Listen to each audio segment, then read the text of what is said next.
This is not the easiest principle. You really have to learn how to use it and when the shot requires it. Otherwise, you risk to add too much movements on your shot that would result confused and unreadable for the user. In a piece of animation, you have the primary action, the main action that is necessary to describe the story and what's going on, but you can add a secondary action to give more depth to the scene, to add more information about the character personality and make the scene more entertaining. Example, in a scene, we have to see a character sitting at the table. This is the main action, but we can add the action of moving the chair forward and some adjustment movements to make it more natural and interesting. But if we take off the secondary actions, the main action is still clear and it works. But on the contrary, we couldn't take off the primary action because the secondary action is subordinate to the main one. So, main action plus secondary action tell the story and perfectly works together. Main action without the secondary action tells the same story. Secondary action without the main action would not have any sense. So, secondary actions are just a plus, something we add to support the main action to make the performance stronger and appealing,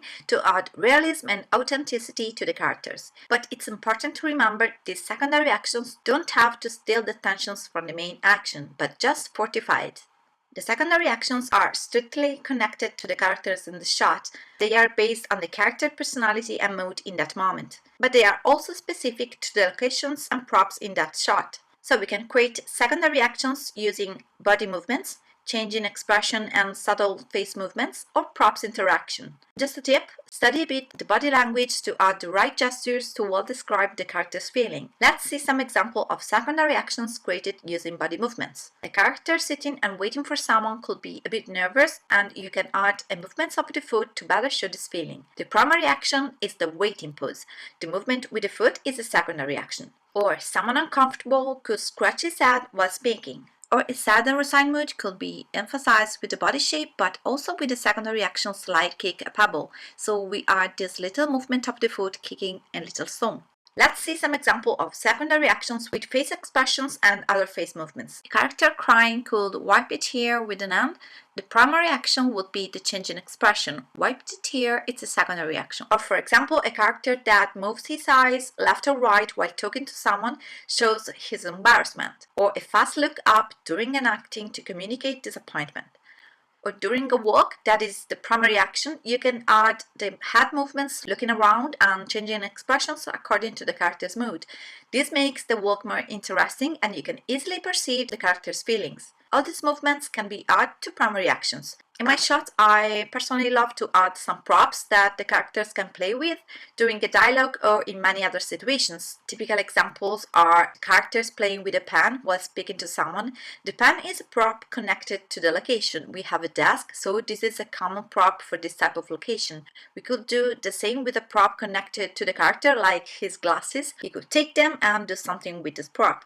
Or like in this case, the character is eating and he just stands there because he's thinking and probably someone is speaking to him. But we could add a secondary action of him playing with the food to give the idea that he's thinking about stuff or just annoyed. If your character is sitting on a sofa, he could bring a cushion to make the action more realistic and interesting. Or if he's drinking, he could touch the glass while speaking or thinking, just to avoid moment where the character don't do nothing. And again, in this way, it's easier for the user to have a connection with the character's feelings. These are just some common and easy secondary actions. With experience, you will be able to add more complex secondary actions. Workflow tip: start blocking the main action first, watch this shot several times and ask yourself how could you make it more interesting in terms of rhythm, entertaining, and to better describe the character's feelings and mood. Then decide where to add these secondary actions and watch it again and again to make sure that they don't overshadow the main action. In that case, it's better to avoid too many secondary actions. That is all about this principle. See you for the next one.